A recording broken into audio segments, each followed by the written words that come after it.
So here is the last part of the exercise for day 3 of hashtag 100 days of coding or hashtag 100 days of coding challenge. The task is to create Python code according to the flow of this story. There will be an introductory message that says, "Welcome to the Treasure Island," then followed by, "Your mission is to find the treasure." After that, you will be asked in which direction you would like to go, left or right. If you choose left, you will go to the next level. Otherwise, the game is over, and with a message that says, "You've entered the wrong direction, the game is now over." For as long as you choose the right choices, you will jump to the next level of choices until you finally win the game. Here is the flowchart to give you an idea of how this game works.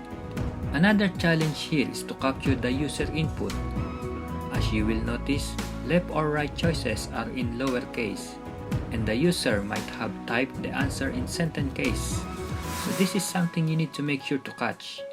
And of course, if the user intentionally types something else that is not in the choices, you've got to inform the user something like the following. For entering the wrong direction that is not in the choices, you may say, "You've entered the wrong direction, the game is now over." Or for entering the wrong action that is not in the choices, you may say, "You've entered the wrong action, the game is now over."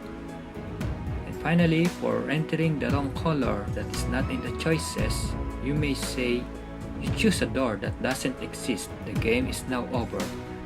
So let us run this Python code and let's see it in action.